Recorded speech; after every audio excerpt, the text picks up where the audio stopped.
Good evening to everybody. My name is Ian Angus from the Institute for the Humanities, Simon Fraser University. I would like to introduce Twixtanat from the Squamish Nation with a few words.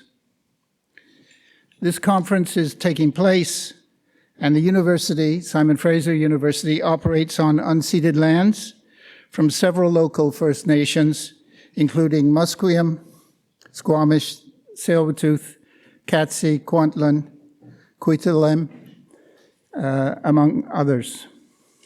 Among other topics, this conference challenges state violence and the occupation of lands, be they in Palestine or what is now referred to as Vancouver. Indeed, the name of this building, Goldcorp SFU, is that of a mining company with very dubious practices with respect to Indigenous people and peasants in Central America and elsewhere. It was named that in this university only after a conflict, which those of us who opposed it lost. So many people refused to come to this building for this reason. We did get some language around ethical donations to SFU as a consequence of the struggle. It remains to be seen how effective that will be in the future. Those of us who do come and use this building, it's hard for the Institute not to use it, have said we will mention this at every time we're in the building. So I want you to know about that history. These facts are made more visible when we consider a Coast Salish viewpoint, as the university still does not provide free tuition for local First Nations and students, in spite of the fact that SFU currently earns millions of dollars on land sales for the condos that they built on the unceded Burnaby Mountain, where the main campus is. Now, I would like to introduce Dr. Cees Wyss to start us off at this conference in a good way. Twixtanat, Dr. Cees Wyss, is an educator, interdisciplinary artist, and Indigenous ethnobotanist engaged in community-based teaching and sharing. Throughout Wyss's more than 30-year practice, they have worked in grassroots movements to advance First Nation sovereignty rights through cultural and political collaborations. Cees uses their knowledge and restoration of Indigenous plants and natural and urban spaces to heal community and advance our collective movements. Dr. Wyss was recognized with an honorary doctorate from Emily Carr University in 2022 for exchanging traditional knowledge in remediating our relationship to land through digital media, site-specific engagements, and weaving. Wyss has participated and exhibited at galleries, museums, festivals, and public spaces, such as Vancouver Art Gallery, Morris, Helen Birkin Art Gallery, Contemporary Art Gallery, Under the Volcano Festival, Vines Festival, and Push Festival, to name just a few. Their work can be found in various collections, such as the National Library of Canada, special collections at the Walter Phillips Gallery and the Vancouver Public Library, which you might have a chance to visit if you've got a spare moment while you're here. Cees is especially appreciative that her longtime colleague Gord Hill is speaking at the conference on Friday night. Twixtanat.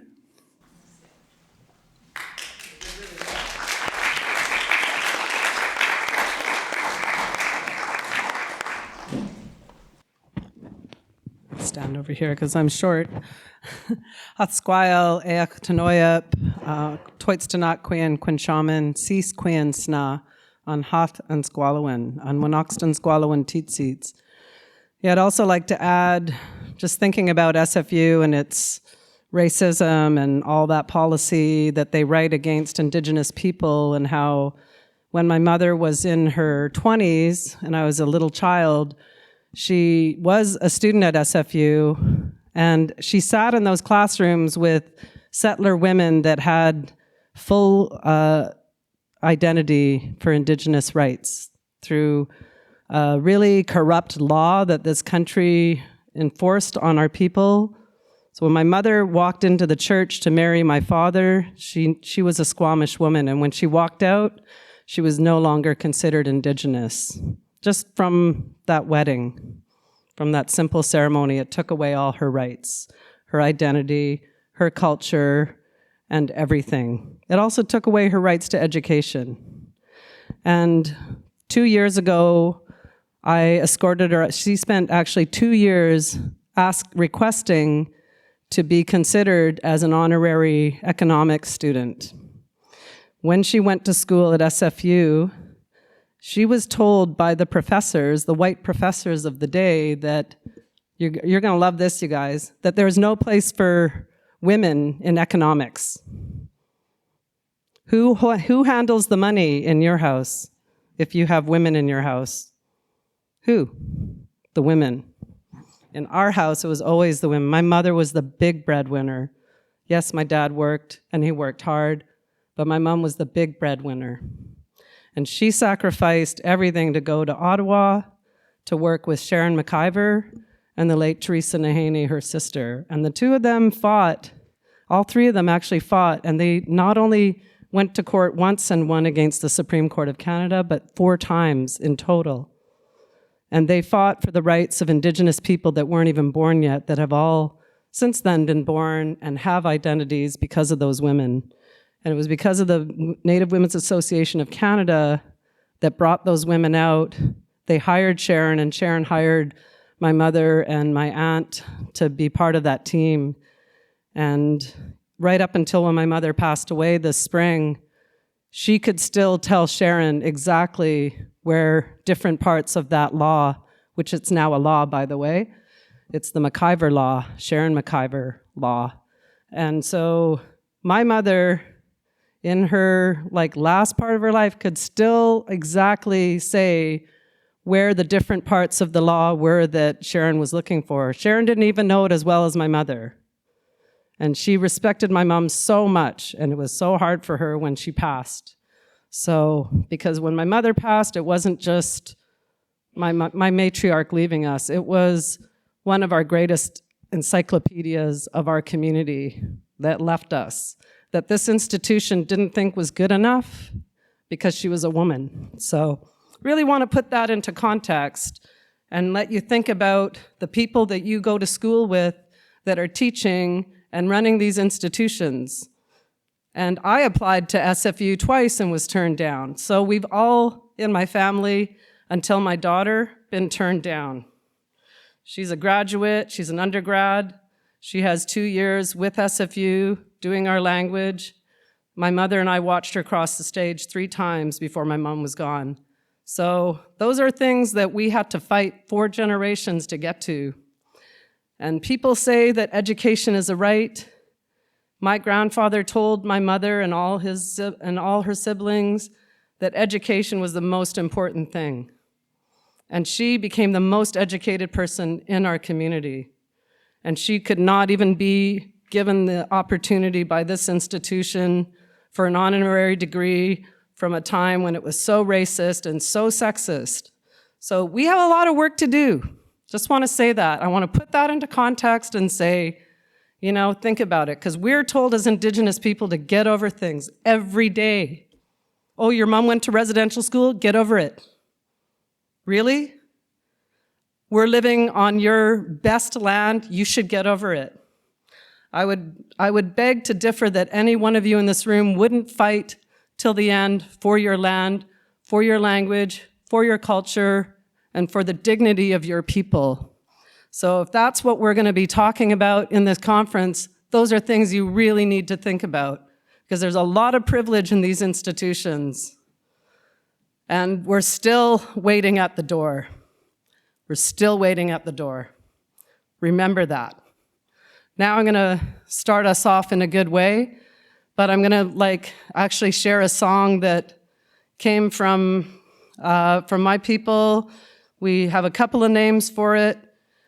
One of them is the Siam Slolum, and Slolum is sacred song. And this song we sang to our leaders, 16 of them, as well as leaders from other parts of the province. And this all happened before the train arrived, which means our people, our leaders went and walked to Skitschitsin, and they traveled in other ways, maybe up the ocean to farther northern villages. And they did that and brought these leaders here to not far from here where the train arrived. And so when that train arrived, our people already knew they can take that train across the land till we get to the other shores. And then they got on a ship and they went to England. And when they got to England, the monarchy heard they were coming and left on a vacation. So we're really used to that happening. We're really used to closed doors because they still happen today. Those leaders waited, and there are photographs of that time in newspapers of the indigenous leaders that went there, and they waited a month. They waited a month to talk with them. And when they told them, when they met with them, they said, we're never giving up this land. And that's why it's unceded. So if any of you ever wonder why is BC or so-called BC unceded? Because the 274 nations that exist in this province, I don't know if you knew there was that many, but more than half the nations in Canada live in this province. And they all represent that unceded land. There are now only 2 treaties. Our people are still not in treaties because we don't trust the government, and why should we? So this song is the song we sent those leaders off to England with, and we see it as our sacred song to recognize our unceded lands and waters and our ancestors who made that journey. So, Heichke.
Instead of clapping, please. That is, when we do that, we're mimicking the cedar tree. And the cedar tree is the tree of life, and it is the thing that was one of the first things stolen from these lands. And if people don't believe that cedars were as big as they were, take a walk in Stanley Park, because you can actually see them better now that they're taking out that invasive, what's become an invasive species that is indigenous, the hemlock. And you can see those big cedar stumps, and they're massive, like one could be as big as this side of the room. So when we lost all those, that was the first thing. The trees went, the whales went next, and then the salmon went. And that was all before 1950. So a lot of people complain about not having salmon now. Well, it's been gone since 1950. We are just living off the remnants. And the more that we allow resource extraction and these racist, sexist policies about the environment and not regarding indigenous knowledge and our rights to care for the land for the next time immemorial, those are the things that you need to know. And you also need to know that this is usually done when people land on the shore and want to come ashore. And before people come ashore, you all have to sing.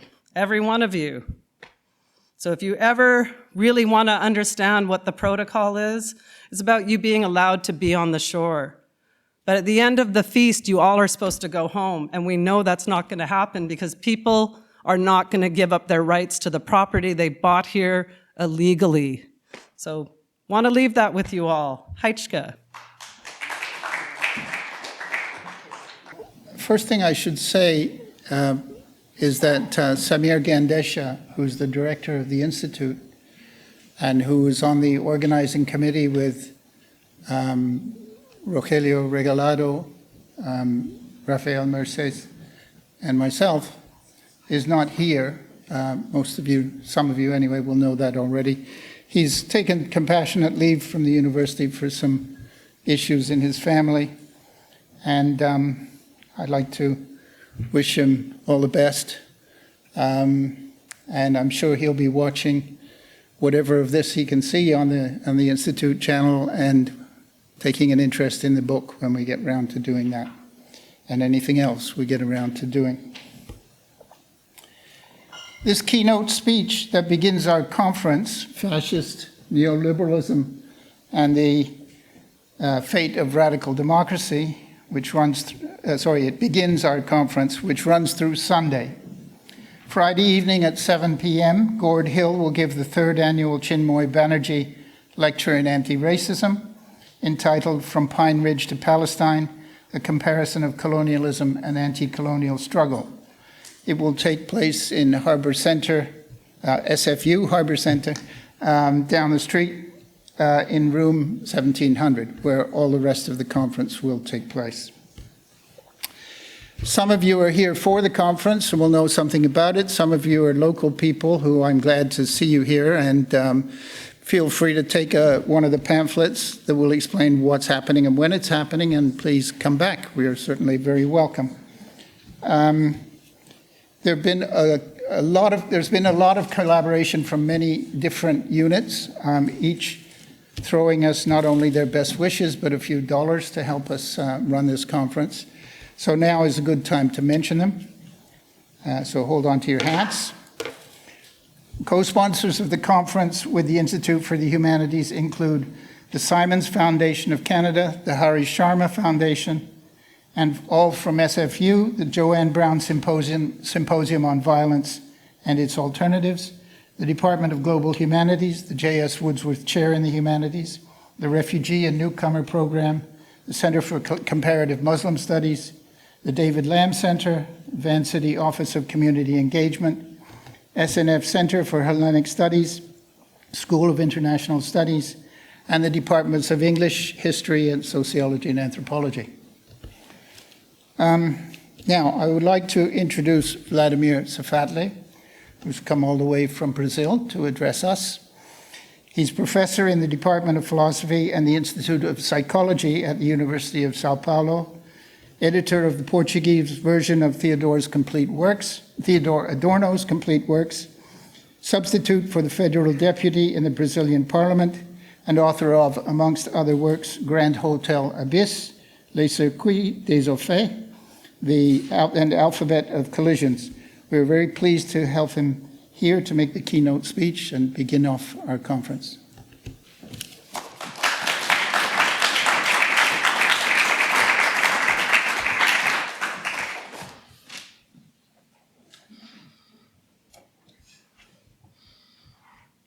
Okay, well, first of all, much for this invitation and thank you for coming. I'm very grateful to be here and exactly to discuss these topics that are so important for all of us.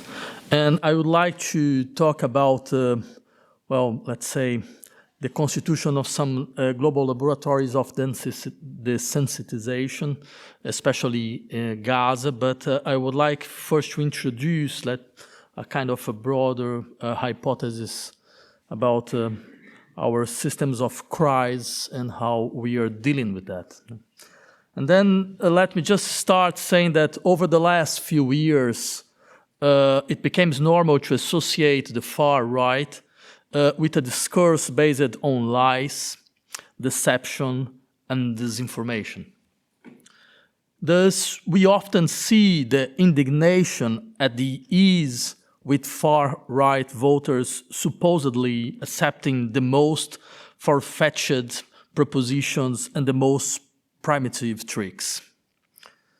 But I believe that we should stop accusing the far-right of systematically lying and start asking ourselves the opposite, namely, where the far-right say the truth.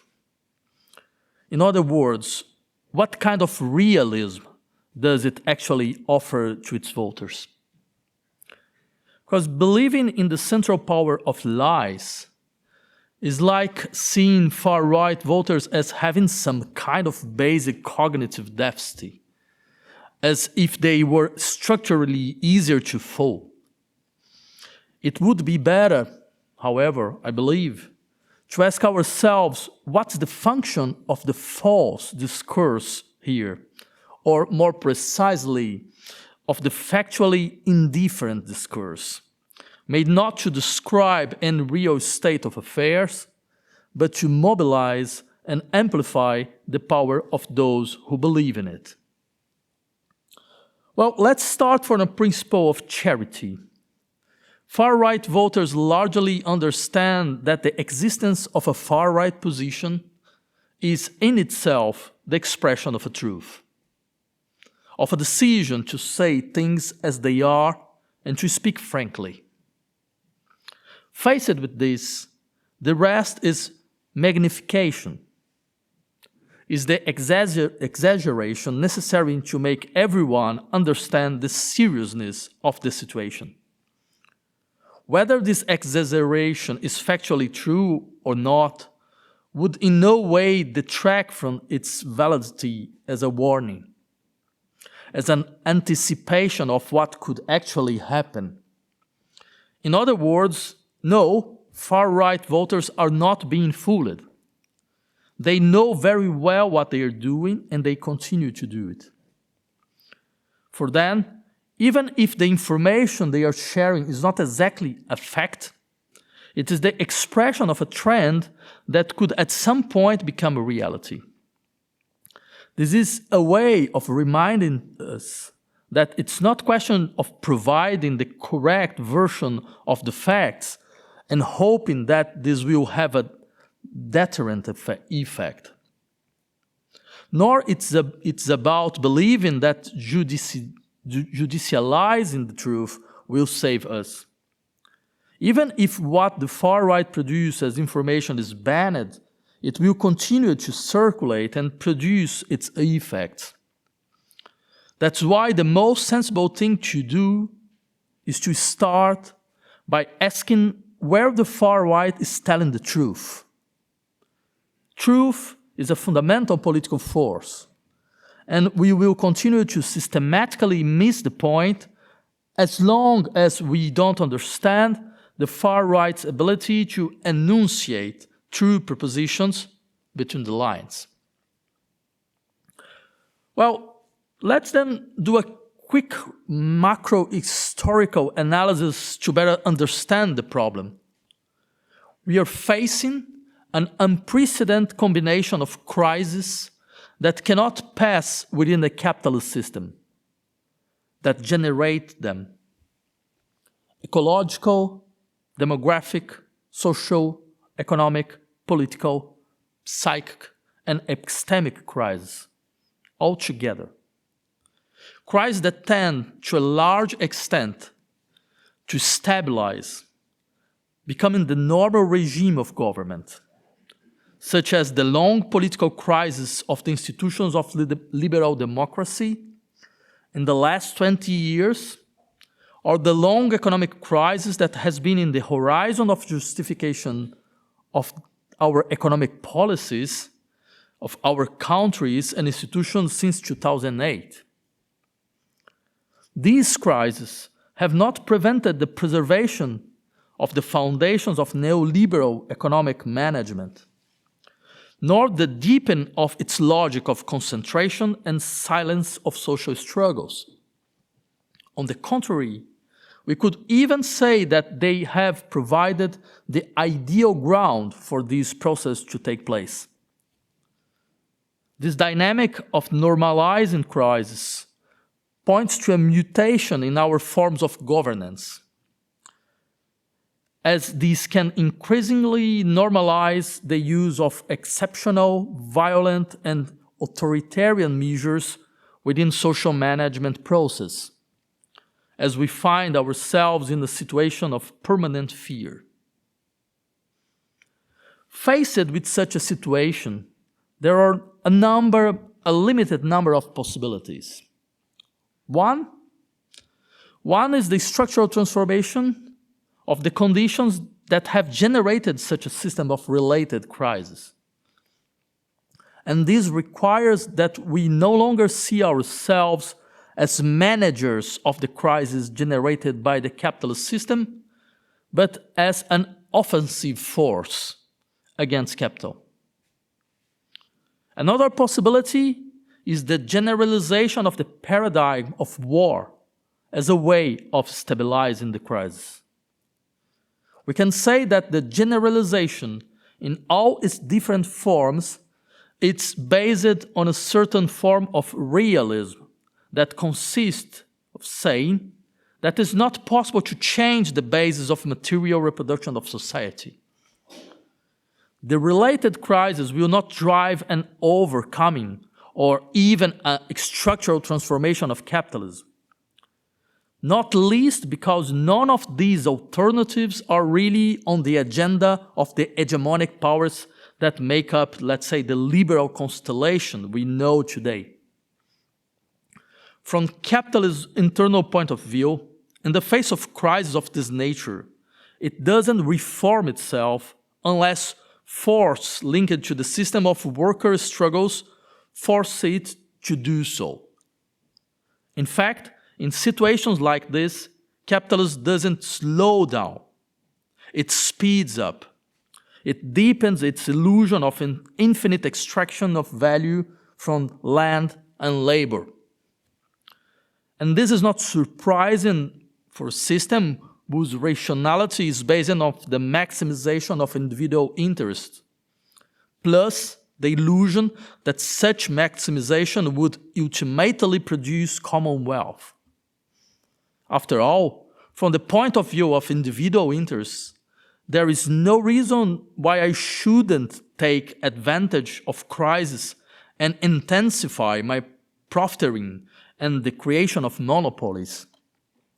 Why should I care about the state of the environment in 50 years if in 50 years I will be dead? Using the maximization of individual interests as a standard of validity is tantamount to imploding social time, organizing the entire rationality of the production process on the basis of maximizing the interests of the present. And there is no point in imagining that these present demands would be limited by, let's say, the state of the world that I want to leave to my children. It is certainly not from the capitalist love for her sons and daughters that we can expect any form of emergency brake against the deepening of this crisis. Well, this parenthesis is here to remind us that the far right starts from the realization that the only solution that is really on the agenda is the preservation of the capitalist system. That is why it offers its voters the only truly realistic social diagnosis. Reading between the lines, it means that the crisis of the capitalist system can no longer be managed by the capitalist system itself. But since there is no other possible alternative, all that remains is to save a part of society and let the rest perish. To expel the rest from our borders, to leave them in absolute misery, to subject them to maximum expropriation through the exponential increase in police violence and the precarization of their lives. The possibility of belonging to the part of the society that will be saved is what mobilizes the sectors of the population that belongs to the far right today. Whether through national preference, through the discourse of entrepreneurship with those who work hard will be saved, or in other case through the religious discourse of the chosen ones, it's always about the division between those who will be saved and those who will be sacrificed.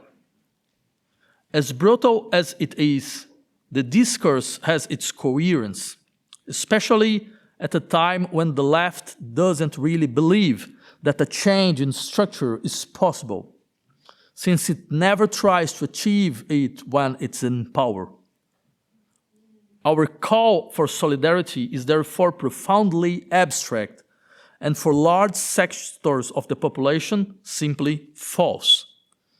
It's from our falsehood that the far right draws its real strength. Okay, these models of response to the crisis of capitalism requires, however, the generalization of the logic of infinite war as a paradigm of government. Because infinite war allows for a kind of race to the front that never ends, in which continuous disorder is the only condition for preserving an order that can no longer guarantee stable normative horizons. In the face of social disintegration, war allows for some form of cohesion, while naturalizing, repeating, and generalizing levels of violence and indifference that would be unacceptable in any other situation. But beyond the generalization of the possibility of wars of conquest between states, with their redesigned cartographies, the fundamental fact that we should be aware of it, regard to the paradigm of infinite war, is exactly the reorganization of the civil society based on the logic of war. And this means a form of social management based on the militarization of subjectivities, which will come to naturalize execution and extermination, which will organize themselves as militias, which will identify with the empty virility or empty masculinity of the armed weaks, which will transform indifference and fear into central social affects. And this also requires the construction of enemies who cannot and must not be defeated, eternal enemies who must periodically remind us of their existence through a terrorist attack, a spectacular explosion, or a police problem elevated to the status of a state risk. And finally, militarizing subjectivities also means the implosion of all possible bonds of solidarity in the name of the defense of my endangered community, my identity put at risk, which, because it is at risk, can produce the worst violence, as if it had the sovereign right to life and death against an enemy that is confused with the other.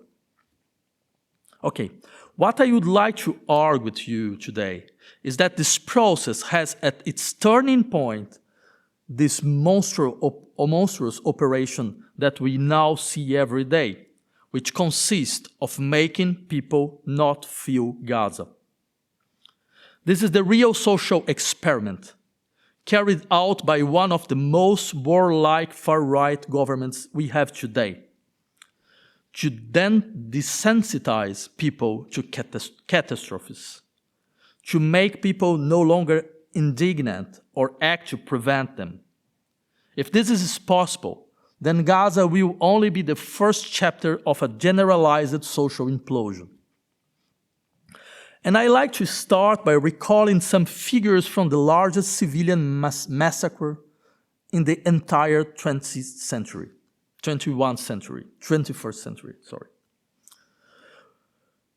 4,005 people killed so far, while all the wars combined between 2019 and 2022 killed 12,193 children. 4,500 children have been killed so far in Gaza.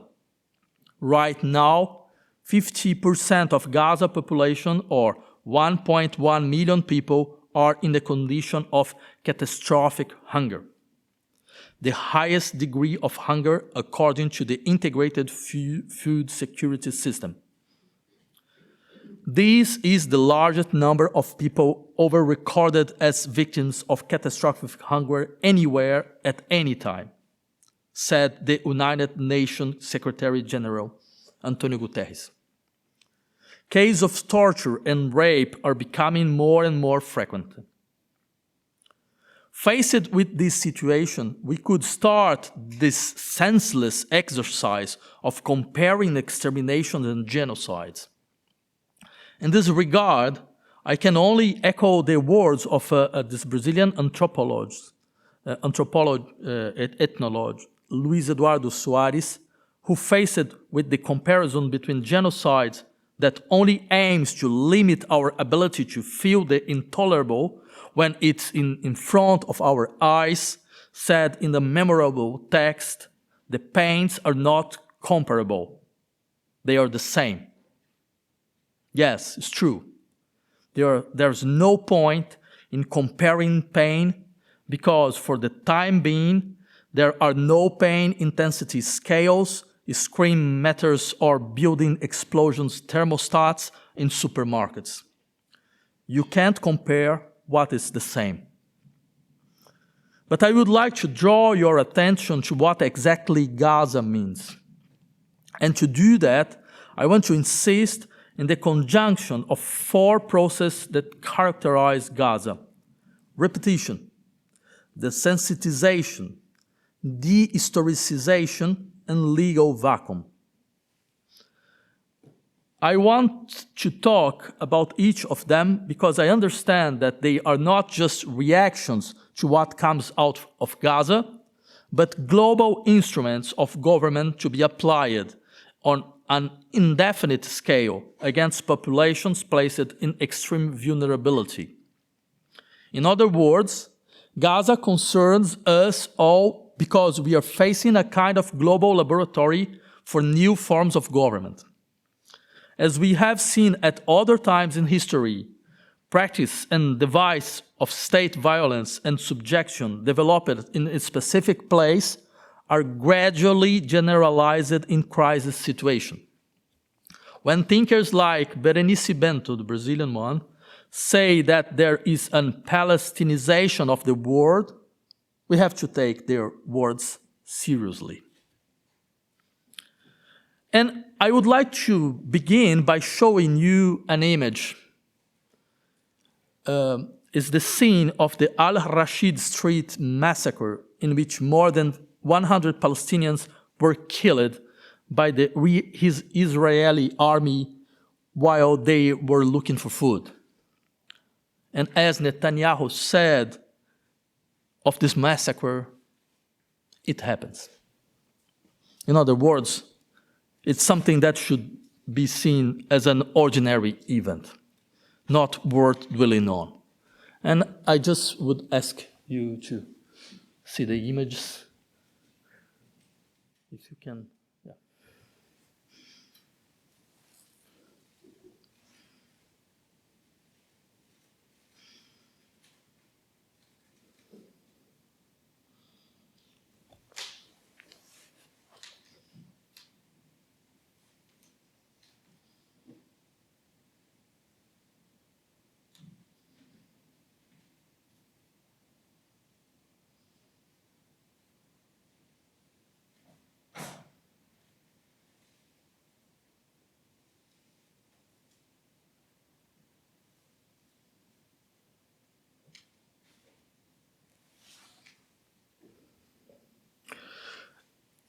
I want to show this image because I would like to insist that this massacre took place twice. First, through the physical elimination of a population reduced to the condition of a starving mass, struggling for physical survival. But the second was through these images. The visual document that went around the world was the reduction of this population to moving dots, marked like a target in a video game. The perspective is not the human perspective of the falling bodies. It's the cold perspective of the drone that makes bodies indiscernible entities, moving dots, dots on a screen. What was valid as a document was a chirurgical, desensitized image from the drone's perspective. But from the drone's perspective, these people were already dead. They were dots and nothing more. This was the second massacre, the symbolic massacre, perhaps even more unbearable than the first, because it is the expression of the reduction of the human beings to a threshold between nothing and something, the reduction to a dot. This image, however, reveals the truth of a process of desensitization that is an insurmountable dimension of our discourse of justice, its constitutive blind spot. Our normative principles of justice and reparation necessarily include blind spots, space of desensitization and dehumanization, and in this place, nothing can be seen.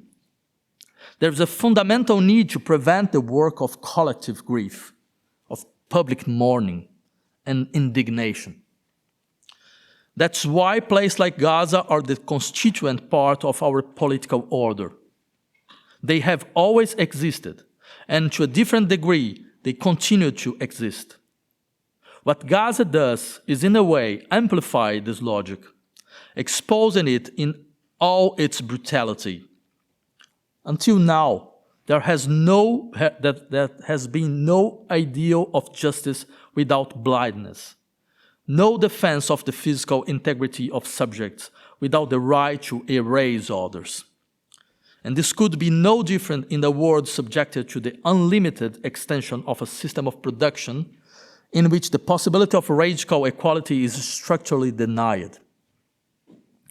This desensitization includes fighting to prevent the circulation of certain names that could mobilize populations and institutions to stop what Gaza represents. One such name is genocide. Against these, we must remember that genocide occurs every time when the organic link of populations to the genos, to what we have in common, is denied. When the commander of the Israeli army says that there are human animals on the other side, he's expressing in a pedagogical way genocidal intentions. When the president of Israel says that there is no difference between civilians and combatants, and then subjects the entire Palestinian population to collective punishment, when Israeli government ministers say that the use of nuclear bombs against Gaza is plausible and have no other punishment than simple removal from future ministerial meetings, when we discover plans for the mass displacement of Palestinians to Egypt, when the Minister of Social Equality and Women's Empowerment says that she is proud of the ruins of Gaza, and that in 80 years, all the babies will be able to tell their grandchildren about what the Jews did there, we are not only facing genocidal intentions, but one of the most intolerable declarations of cult of violence imaginable. This is a clear and unforgivable expression of genocide in practice. None of this has even provoked pressures to remove these individuals from government. It is interesting to observe the desensitization not only in global political discourse, but also among philosophers apparently committed to their highest emancipatory aims in critical thinking. On November 13, 2023, key figures in contemporary critical theory, the same critical theory to which I feel attached, such as Junger Habermas, Heiner Forst, Nicole Delterhoff, and Klaus Günther, saw fit to publish a text on the Palestinian conflict and its consequence entitled Principles of Solidarity. It started by attributing all the responsibility to this situation to Hamas attacks, as if everything had started in October 7, 2023, defending the Israeli government's right to retaliate, and making protocol remarks about the supposedly controversial nature of the so-called proportionality of the military action. The text ends by stating that it would be absurd to presuppose genocidal intentions on the part of Israel's far-right government, calling on everyone to take the utmost care against anti-Semitic sentiments and convictions that ride behind all forms of pretext. This I quote. Well, what I can say in October 17, 24, is that so far no one has apologized for this article.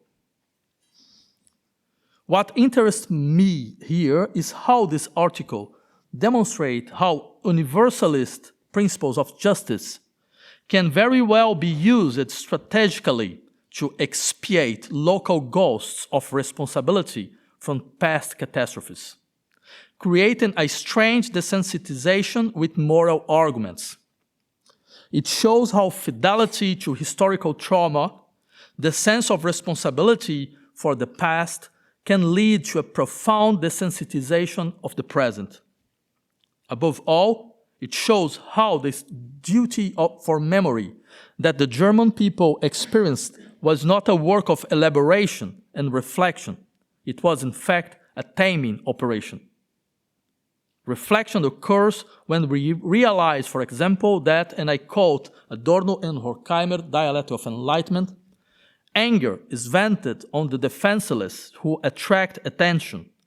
And since the victims are interchangeable depending on the situation, vagrants, Jews, Protestants, Catholics, each of them can take the place of the murderer in the same blind lust for murder, as soon as they become the norm and feel powerful as such.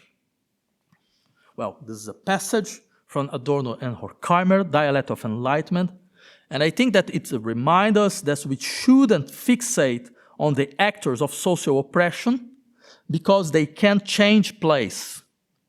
The experience of oppression is not enough to produce practices of emancipation and justice. On the contrary, it can often only lead to the justification of practice of community self-preservation in the face of the constantly reiterated memory of past violence. We have been violated, and we have the right to do everything in our power to ensure that not even the shadow of that violence hangs over us again. And we could recall several moments when past oppression ended up justifying immunization practices. People will then mobilize all its resource and force to immunize groups, strengthen security, and establish borders. It's no coincidence that apartheid was created exactly by a people, the Afrikaner people, who had already been victims of the first systematic use of concentration camps with extermination practice in history. When we are unable to reflect on process, we become addicted to a watertight imaginary, instead of structurally understanding the dynamics of violence and extermination with their possible mobility of occupants, we fixate on fixed images and representations, even if former oppressed people are massacring new oppressed people. Against, then, we should remember that genocide is not something linked to an absolute number of deaths. There is no number that begins to count as genocide. It refers to a specific form of state action in the erasure of bodies, in the dehumanization of the pain of populations, in the desecration of their memory, in the silence of public mourning that removes these populations from their belonging to the genus. And there is no point in use in this context the spurious theory of the human shield, a classic of colonialism against the violence of the colonizer. Even if we accept, for the sake of argument, that an armed struggle group would take a population hostage and use it as a shield, that doesn't give anyone the right to ignore that same population and objectively treat it as an accomplice or as someone whose death is a mere side effect. For the time being, the right of massacre has not yet been invented. And I should like to emphasize one point in this debate. The history of the State of Israel shows us that a nation-state cannot be built as the guardian of the memory of a collective trauma, without subsequently degrading itself.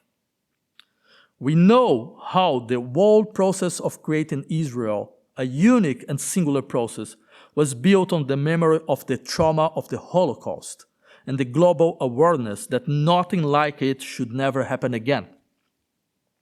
We also know how traumas can build social bonds.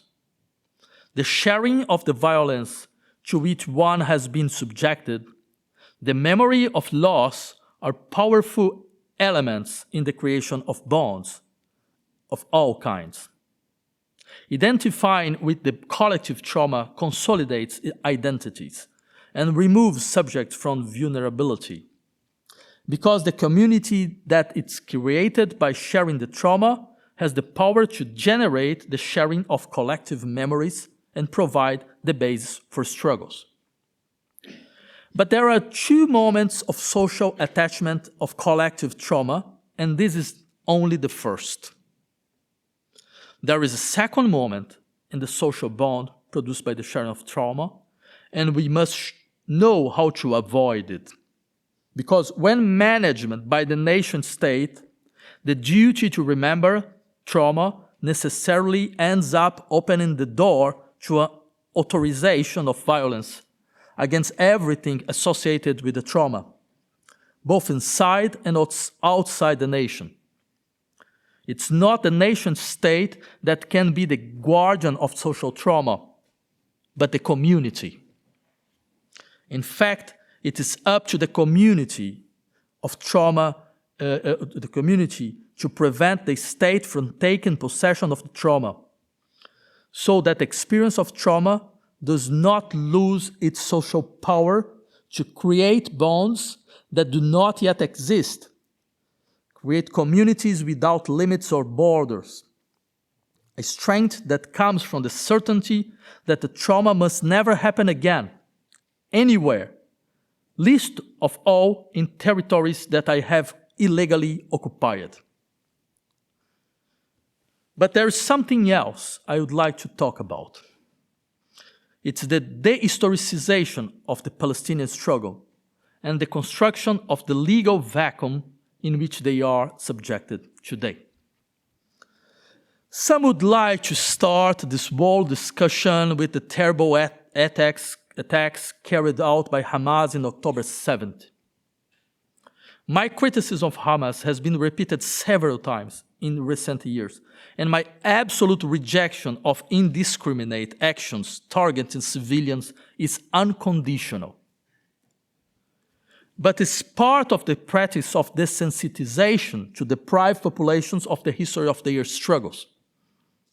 Palestinians have been fighting for decades against periodic and indiscriminate massacres, against a social situation of a stateless people, without a state or territory, constantly subjected to a precarious life, to death without tears.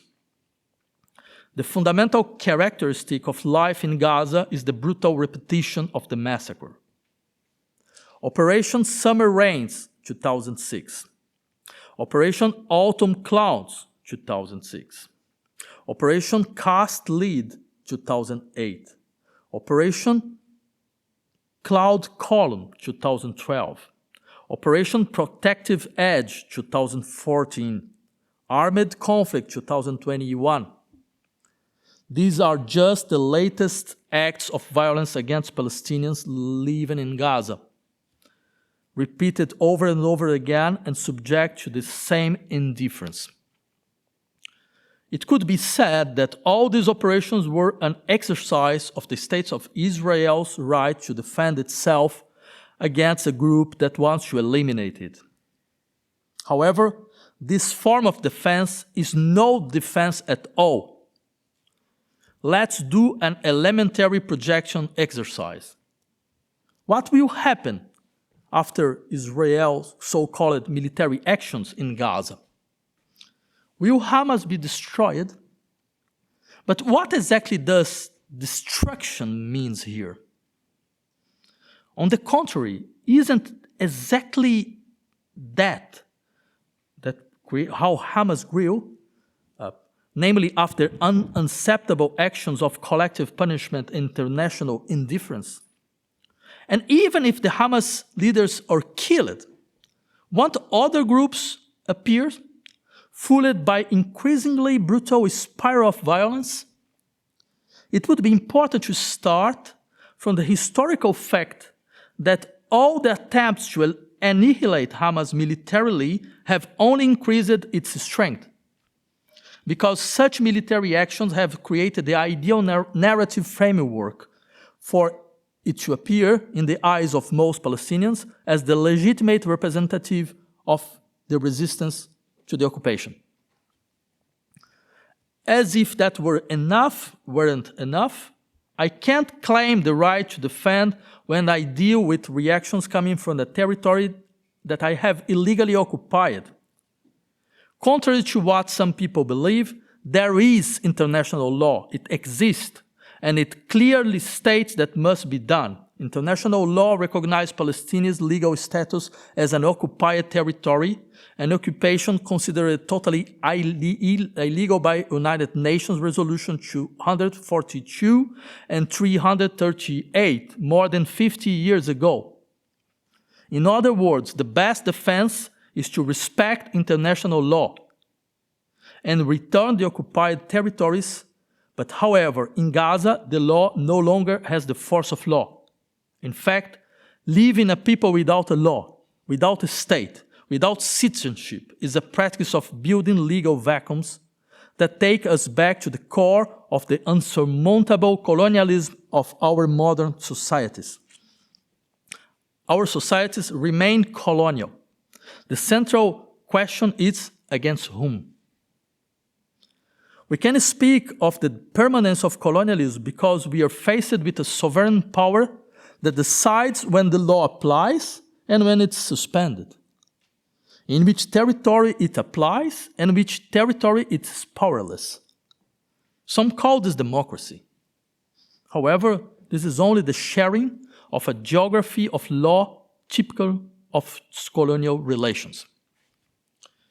That is why I'd like to end by strongly deploring academics who claim to be the guardians of post-colonial thought and who have shamefully remained silent in the face of a typical colonial catastrophe, who have made protocol statements, who seem more indignant in the face of pronominal problems than in the face of bodies buried under the rubble of bombs.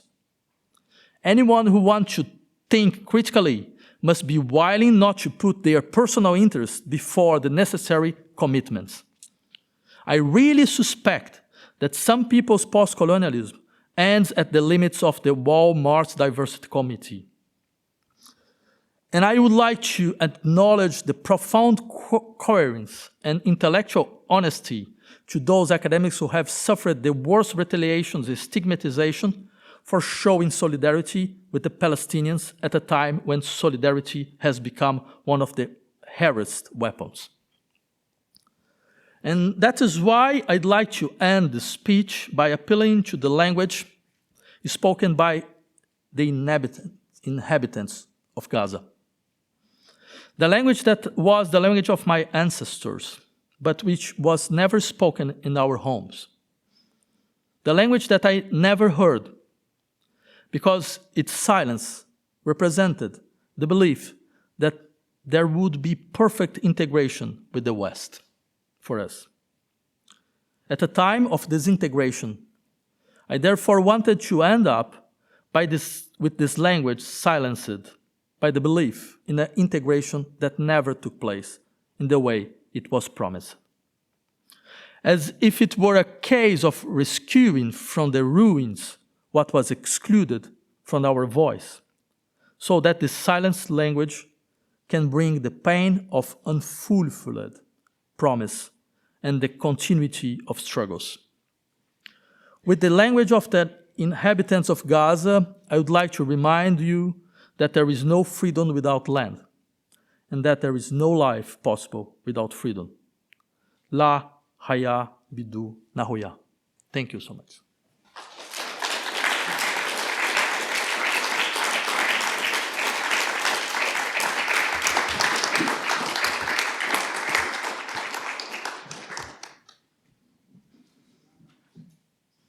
So, thank you for that. On the topic of crisis, I think Milton Friedman once said that during a time of crisis, people will turn to the ideas that are lying around. The inflation crisis of the 70s, which were nowhere near comparable to some of the crises that we're facing today, was enough for ideas like neoliberalism to take roots.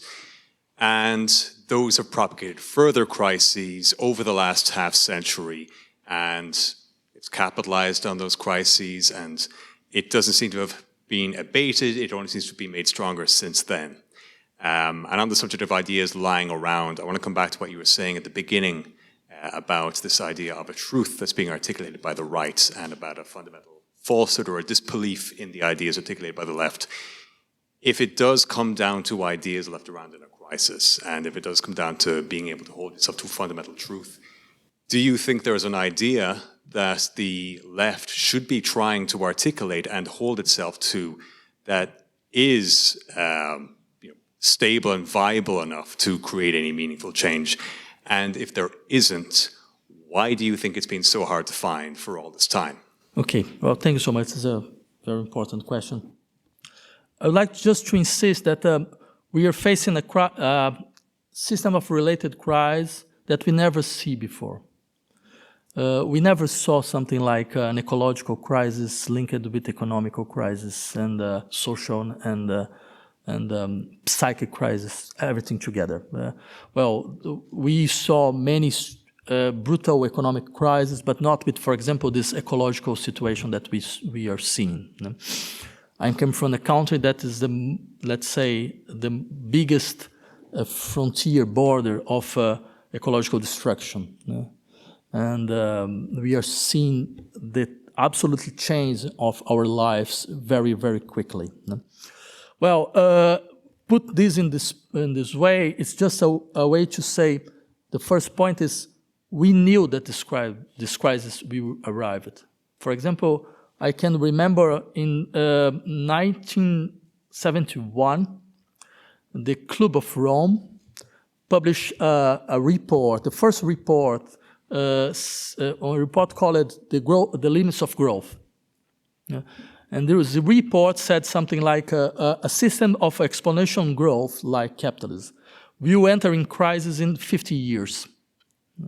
Because it's not possible to think this, let's say, the permanence of this exponential growth in a system of finite resource. It means we always knew that this will happen.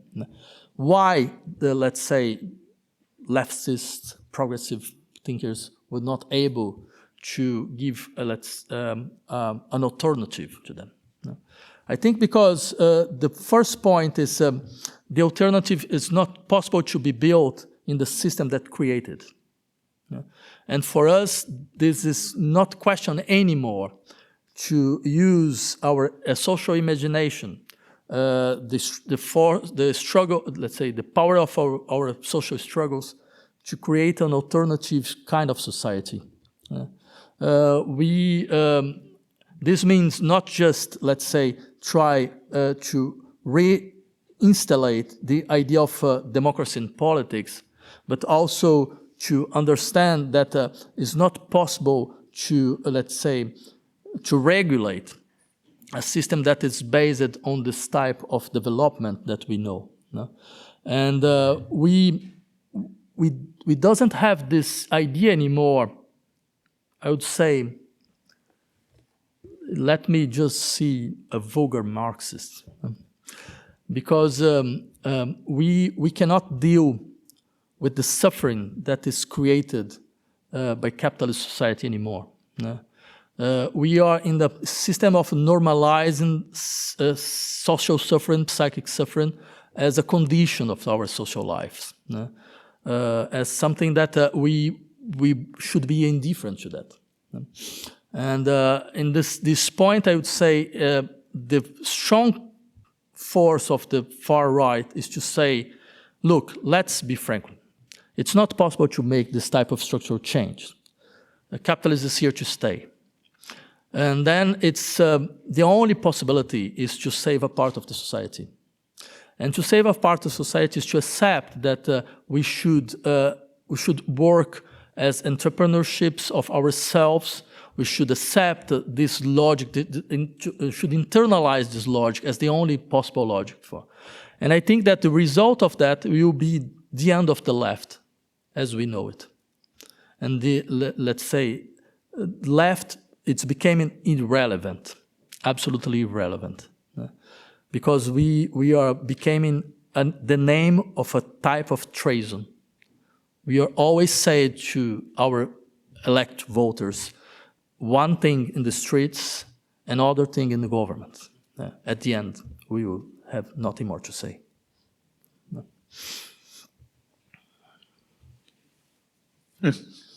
Follow up with that, or? Sorry? Yeah. No. First of all, congratulations. I read your paper earlier today, and I was very impressed by it. Very impressed. I think it's important for what you say, but also it's important because it is inaugurating 3 days of discussion and opening up themes that we should develop during these 3 days.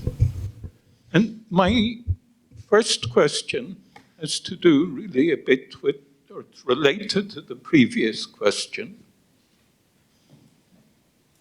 about possibilities.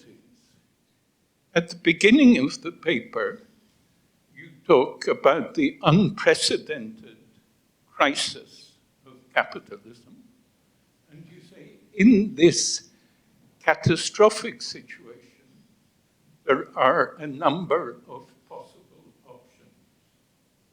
And really you mentioned 2. One is anti-capitalist action, and the other one is the realistic reaction of the far right, which is really a battle to see who will be able to get on the lifeboats as the ship of capitalism goes sinking. You seem to say in the paper, well, the first possibility is not really a possibility, which actually leaves us with the only option being the option of the far right. And my question is really, my first question is, whether you really want to say that?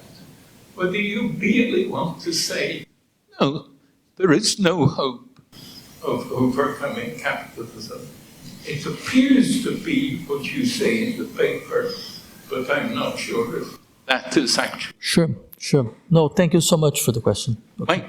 My second question is, you emphasize a lot the question of desensitizing. And again, very powerfully, you explain the desensitizing effect of what is happening in Gaza. On the other hand, your own talk, obviously, is not desensitizing. It's just resensitizing. It is sensitizing. It is refusing. It seems to me it is kind of refusing to accept what you yourself are saying. If we think back to Vietnam, you can say that the war in Vietnam was desensitizing, but it also had an enormous sensitizing effect and gave a huge boost to anti-capitalist thought and action. Is that not also a possibility of something? I mean, it seems to me that is already, to some extent, arising from the Gaza conflict. Sure. Well, thank you so much for these two questions. And I think that are very linked. Well, I'd like to say that when I said that this first possibility, a structural change in our material modes of production, I said that it's out of question because all the political actors that represent, let's say, this trend in politics and in power doesn't believe in that. No? And I think that we should say this clearly because, for instance, the only possibility is to manage an infinite war. And this is why the far right today, it's terrible to say that, but it's the only political power, only political position that is really political. And I think that we should fight for, let's say, repoliticize the left. Yeah? And this, for me, is just a pill, something like that. It's just a claim that it's not possible for us anymore to understand ourselves as managers, let's say human managers of the crisis of capitalism. Yeah? The managers that try to make something more human as an unhuman system. Yeah? I would like to insist on this idea that was presented first by this wonderful Italian politician and thinker Mario Tronci, that said that in 20th century we saw two political forces in struggle. Two political theological forces in struggles, on the left and on the right. And politics, it's absolutely linked with these possibilities of structural change, ruptures, and ruptures that can, in a certain way, preserve our ability to create futures, to listen past struggles and create futures. Let's say to understand the people that were not inside the political debates as the supporters of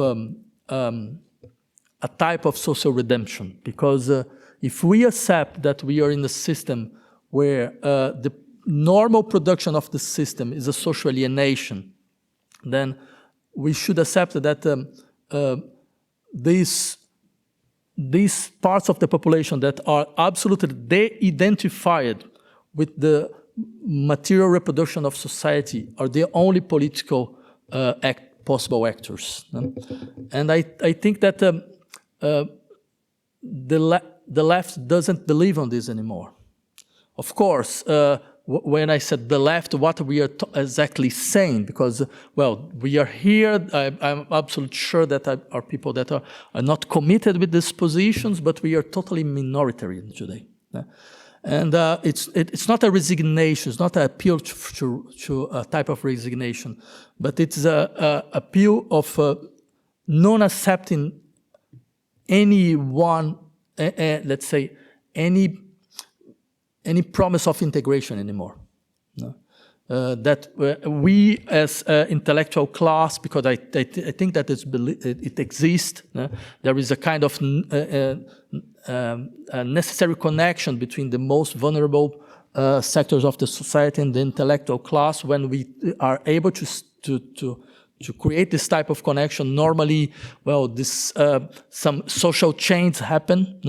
And I think that it's important for us that, well, we are totally middle-class integrated people, that to understand that there is no integration anymore in this type of system. If there is no integration anymore, we have a task to do. And the task is to recreate, I would say, this possibility of social indignation that was always linked to the left. And then I would insist on this second question. Yeah, it's true. It's not a question to accept this desensitization. No? And I think that we saw many sectors of the world population insisting that it's not possible to doesn't take care of what Gaza means, because of course they are seeing something that they know. No?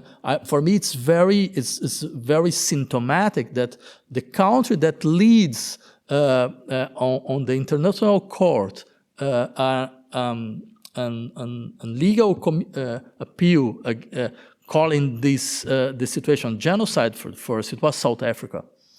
And I think that this is it's very impressive for me. It's very impressive because they are just saying, well, we know what apartheid is.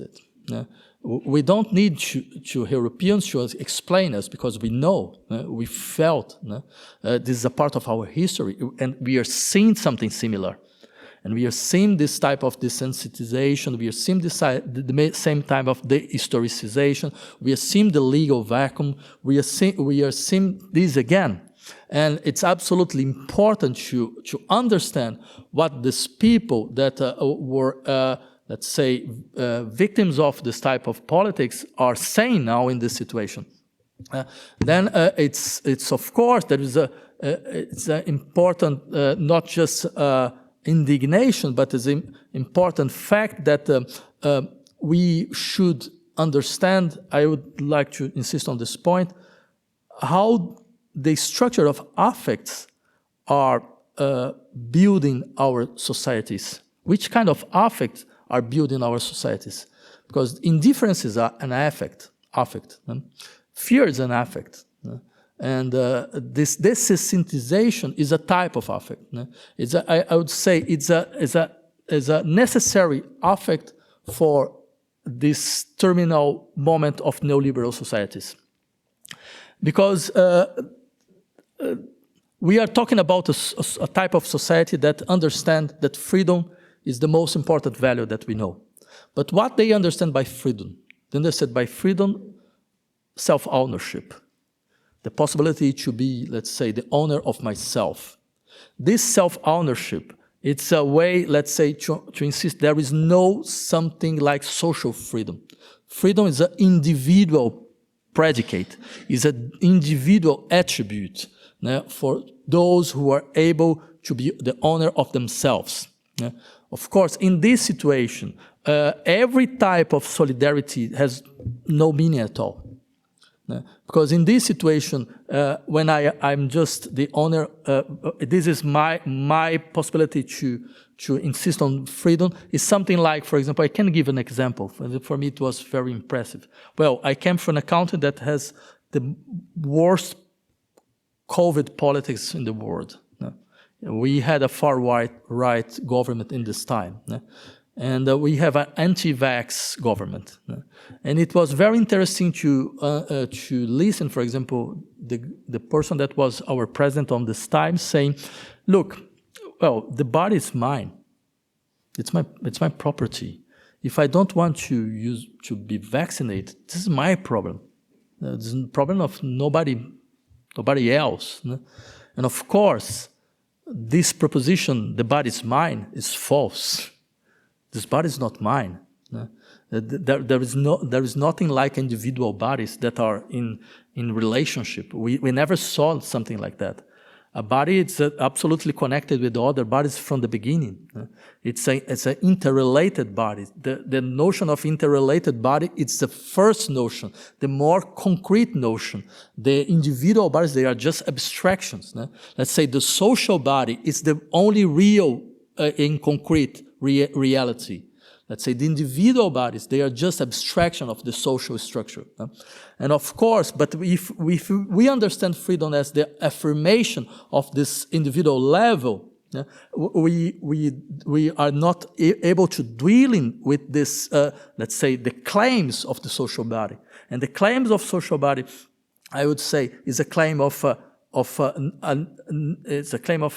accept that we are affected by the others, that we are totally connected with the others, that in a certain way there is no possibility to a society based on indifference, desensitization, and fear.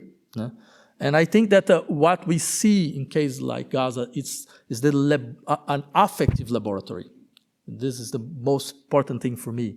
It's a way to recreate let's say, the social bonds upon some types of affects that are much more adapted to this neoliberal logic that we see today.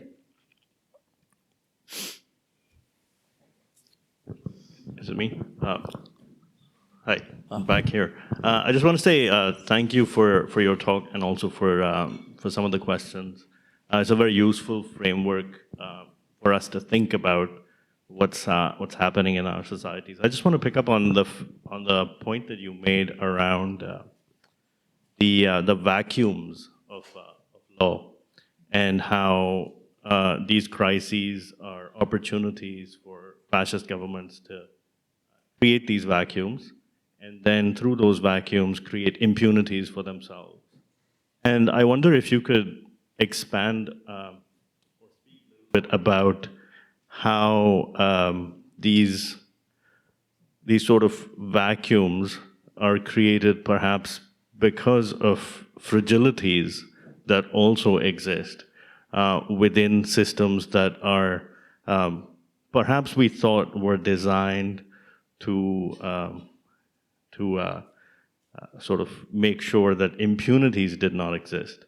And I wonder if the right has perhaps recognized these fragilities before the left and is introducing and is going back to first principles in the sense of using violence to create new bonds. And where is the opportunity then for those of us who do not believe that violence is the answer, and because we are stuck with these fragile institutions? And I wonder if you could speak about that a little bit. Well, thank you for the question. Maybe a way to try to answer at least one point of your question is saying we never saw democracy without blind spots. We never saw democracy without legal vacuums. The only question is against who these legal vacuums are created. Because there is always a part of the population that is erased from legal jurisdictions and from legal accountment. There is always a part of the population that is in a fragile situation, in a vulnerable situation more than in others, because it's absolutely necessary for a system that is based on social exploitation. For example, we know some countries where, for example, the state violence, it's absolutely directed against some type of people. Normally racialized. Normally they are linked to let's say their type of class, and they live in a certain place like suburbs and things like that. I insist on this point because what this does really means. Maybe we should accept that our states, they are, let's say, states that it's able to protect a part of the population, and it's able to to predate another part of population.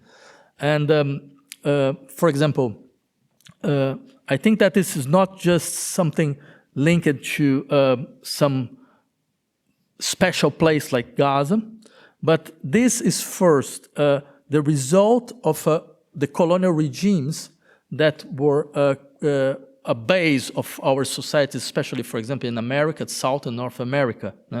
And this colonial structure is always present on our societies, because this means that the violence, the state violence, will have an intensity against us, and they will have another intensity against people that are historically linked with this excluded position. And of course, now this question is not just a question that concerns ex-colonial countries, but is a question that is also also concerns these countries where are dealing with a strong contingent of immigrants. And we could really insist on this different geographies and different intensities of state violence in this case, because it's absolutely crucial for us that there is a part of the society that is in extreme vulnerability. Because this part of the society on extreme vulnerability will remember the rest of the society. You can be here. You can be in this position. You can have this type of social death. And the only way to not do that is to accept a little bit the rules, to accept what type of integration we expect, what type of social and economic integration we expect, what type of economic logic we need to share. And this is the reason that I would insist, we never saw a democracy without these types of blind spots. Then these blind spots, they are a structural feature of our democracies. Thank you so much for your talk. Over here. Here. Okay. I have a comment and then two very specific questions. I really felt that resonated with me, your point about trauma. I'm a psychoanalyst in practice and I work with trauma. I did my PhD on that. And the appropriation of trauma by the government with these horrible things.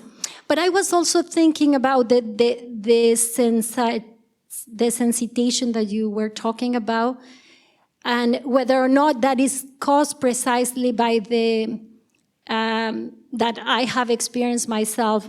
Let's say you start reading, and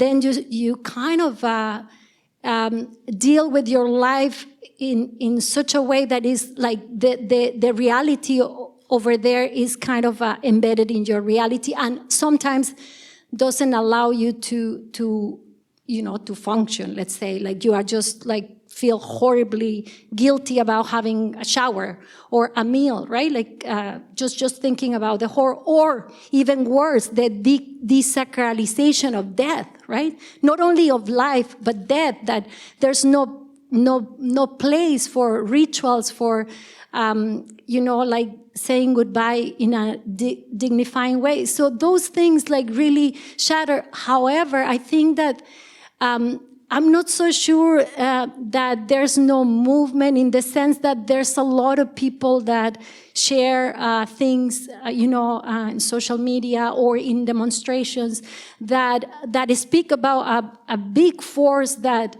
is condemning what is happening, no? So that's one point that is a little bit like all over the place. But my question is, you mentioned in your abstract that the infinite war, provides a semblance of cohesion. And I was just like kind of very intrigued by that concept. Maybe you talk a little bit about that at the beginning, but I missed it, so sorry about that. The second one is, do you think of BDS as a viable kind of a strategy, as really acting somehow against this situation in Gaza? Okay. Thank you so much for these questions.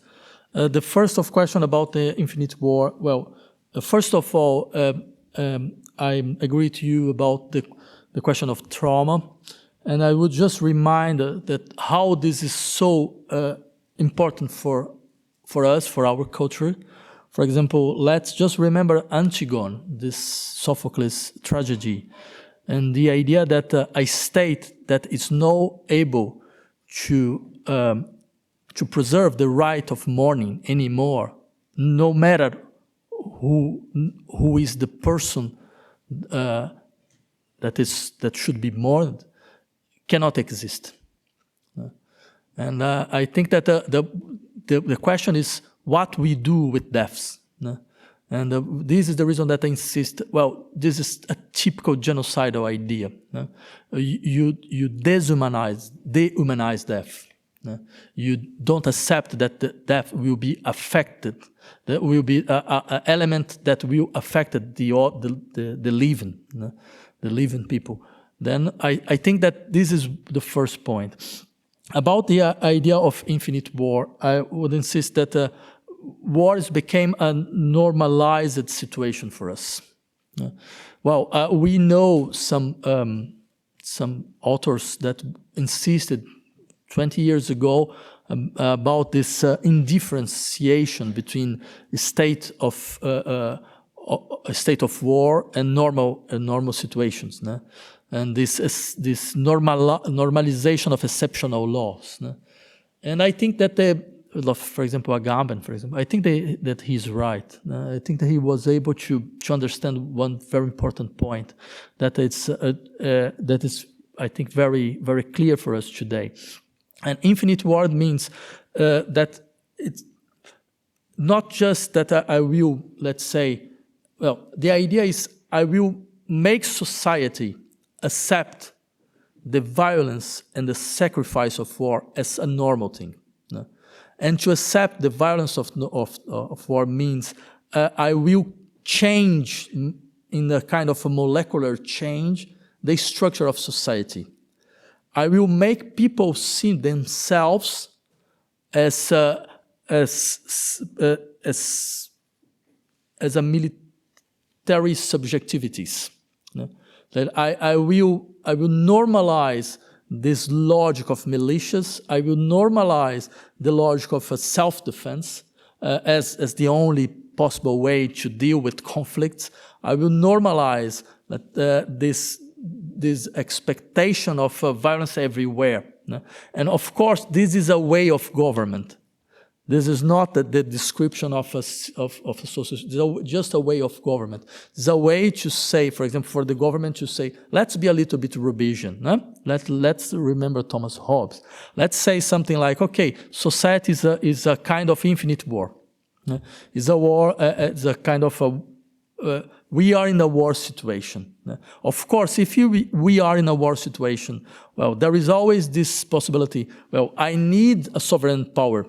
I need someone that will be at the same time, let's say, the person that will make me remember that there is someone that can care of a society, that a state, that there is a power that can care of the society, that can stabilize this war, but he will always remember too that if this power is not here, the war will be imminent.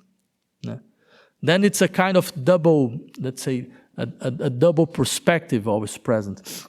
And I think that in a situation like our situation, where nobody believes that the future will be better than the present anymore. Nobody believes that, let's say, if you make this type of research, you believe that your children will have a better life than you. No? Well, the response, we have this response in some countries that because we made this type of research almost every year, the response is no anymore. That means the possibility to project a better future is blocked. When on this situation, the only thing that we can that can sustain a government, that can sustain a state, is fear. It's fear as a social effect. It's a fear that say, well, okay, this is not a good situation, but if we are not here, this will be worst. It's not a question of create a kind of, say, a kind of ethic of let's say, conviction of this kind of adaptation that, well, okay, I understand that this political regime or my present situation, something that I should defend. No, we are in another type of structure. There's a structure where I would say, okay, it's not a question to be totally engaged in the situation, but just to understand that if there is no power of such way, the things will be worst.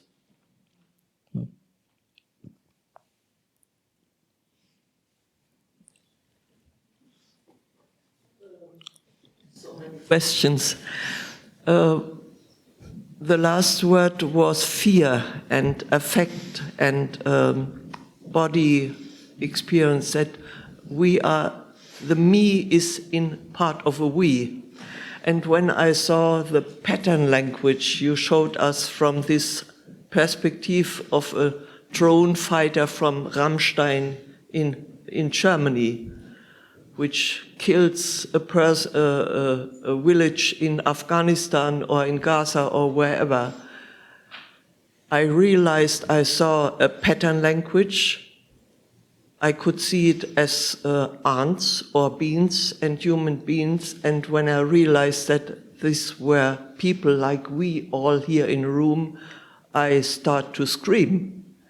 And my question is again and again, how can we nourish empathy, the experience of being empathic together?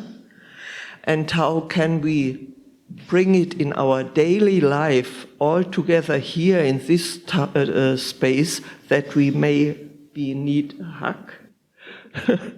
That we build maybe together a social sculpture like Beuys said it. And so I made the decision as an activist in the group of female old group in Germany, the Grannies Against the Far Right Wing Parties. I made the decision to jump out of this battlefield too. So I will invite us all in the room to jump out of the battlefield. And I'm curious how we learn to enjoy our we. Well, Plato was one of the first that used the metaphor of social body, the society as a body. And it's interesting because when he used that, it's not a question to say something like, well, society is a body because it's an organic whole. There is a hierarchy, there is the head, there is the hands, everybody has a place, and we should respect this place. The French theorists call it Claude Lefort insisted on exactly this organic egocracy that were present in all these metaphors of social body. But I think that there is a certain mistake here, because when Plato, for example, let's just take this, when Plato said, well, society is like a body, it's because he was using a strong idea of solidarity. It's a body because if something happened here, and I will feel this in every part. No? I cannot be indifferent about what happened here or here, no? Because it will affect me in a certain way. And I think that maybe the question is not what we as individuals could do in this place, because, well, we can have many good intentions about it, but maybe the question is which idea of society we are dealing with. Maybe we need other idea of what a society is, what a society can be, what type of affects a society must be constructed on.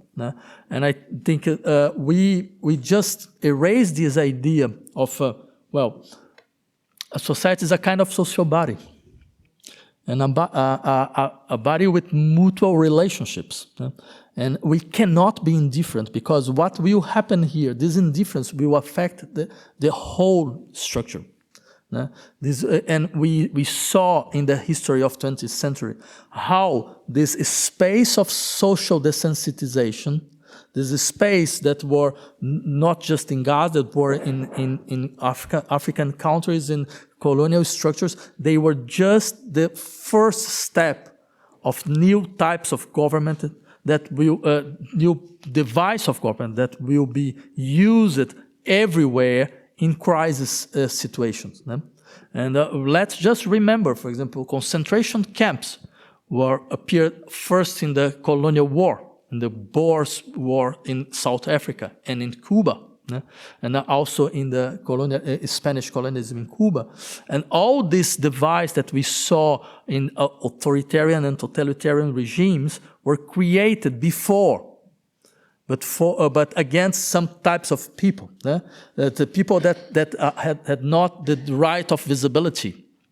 And of course, our indifference about that, our I don't want you to know about that, were absolutely crucial for the expansion of that in situations of crisis.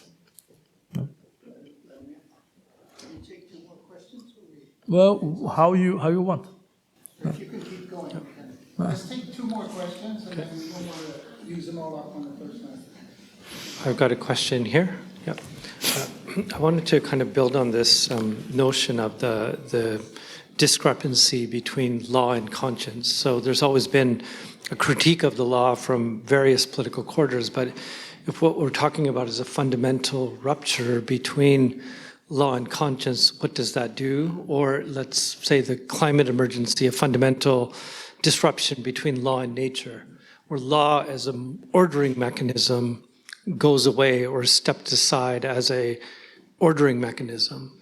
And I guess I'll come back to this question of what does a countervailing force look like? If we're talking about there's a solidarity that gets created by this sort of friend-enemy distinction, that there's a solidarity through this active polarization that happens in this destabilizing time, what does the response look like? What does the political activation that functions outside of the state look like as its own solidaristic countervailing force?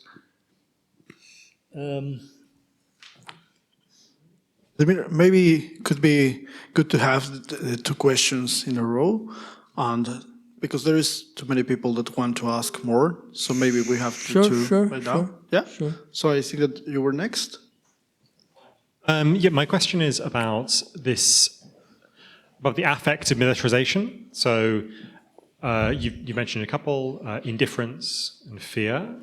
And we might also put in there a sort of resoluteness or a refusal to allow changing prospects of victory change your intention. So even when it becomes seemingly impossible to win, you still stick with the task at hand, right? That's certainly a part of how I might think about military affect, just keeping going, keeping going, keeping going.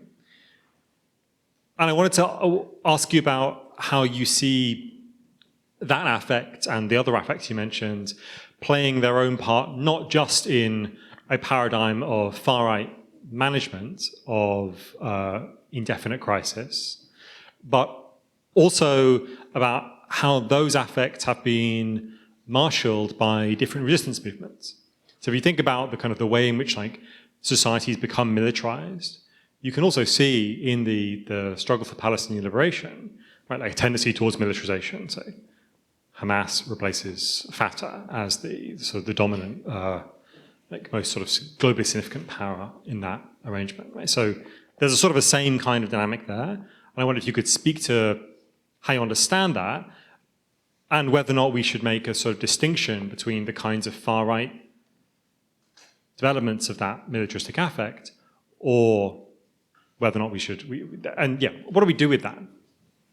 Okay. I think there is a kind of connection between 2 questions. I would just start by one point in the second one. It's when you said that this type of militarization is not just something that we see in far right, especially in this Palestinian conflict we see in both sides.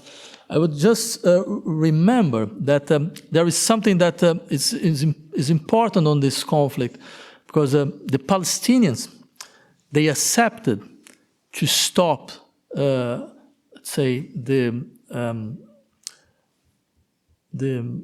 military conflict.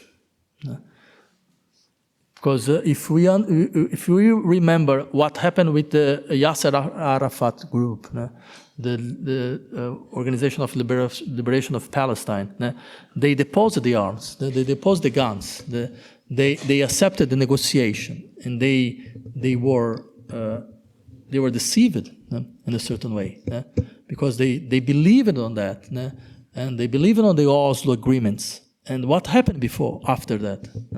It means they accepted that the international public opinion will be on their side, and the international power will just oblige the actors to act as they defined it at the beginning.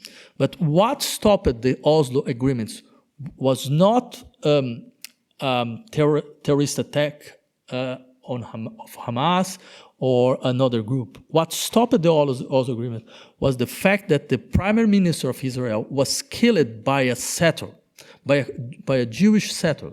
It means they understood that if they just try to put forward this agreement, there will be a civil war in Israel. And in this type of situation, what could be the better thing to do? For example, I think that Israeli far right, they understood that, and they said the only possible thing is to not accept any type of development of these agreements. And the way to not accept that is to open a space for the creation of a type of this new fundamentalist group that we know what a religious fundamentalist group is able to do. No? It's not a question to normalize that, and I never thought that they could be, let's say, part of our struggles. But the question is, there is I would say, there is antagonism, there is a contradiction inside the Israeli state, and the contradiction is Israel wants to be a modern state in a way, but it's also a religious state in another way. There is a theological political structure on this. We are talking about a state that has a ministry of religious affairs, that understand that religion is a structural part of the society and the structural part of not just of the social imaginary, but the normal structure of the state.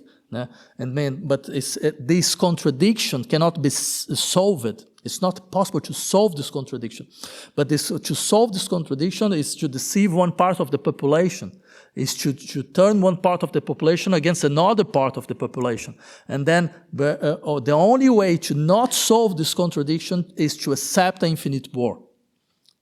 To manage an infinite war. And of course, with all this affective structure, the change of the affective structure of society that it implies.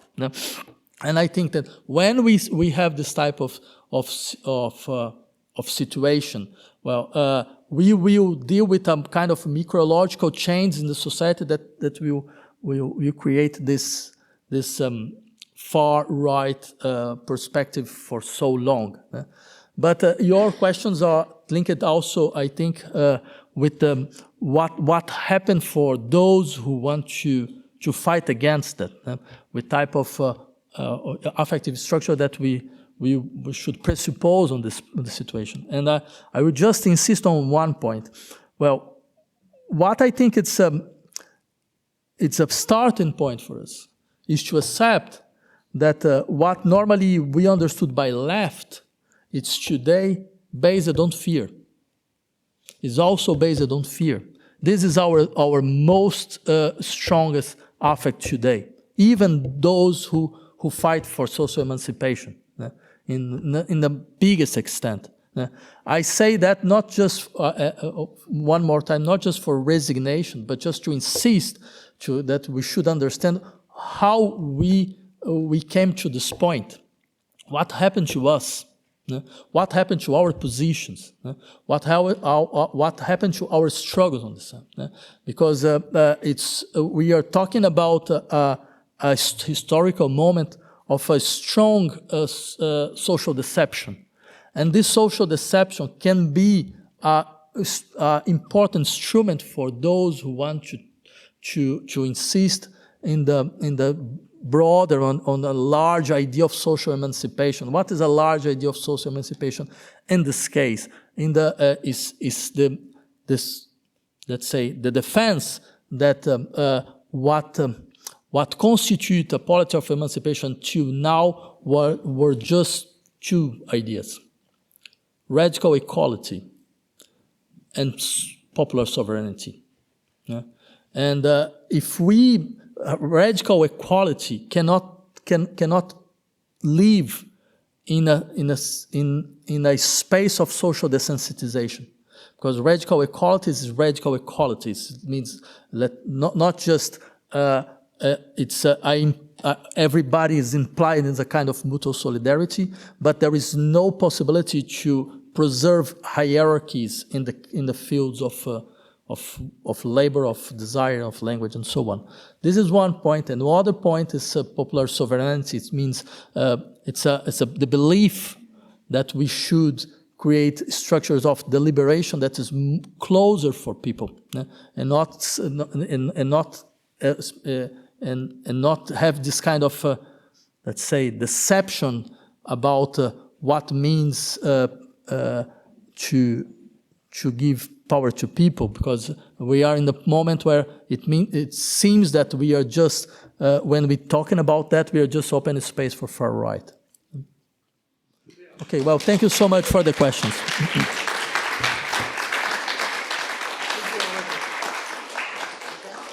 Let's break now for a drink and to relax. Thank you, Vladimir, for a wonderful talk. Oh.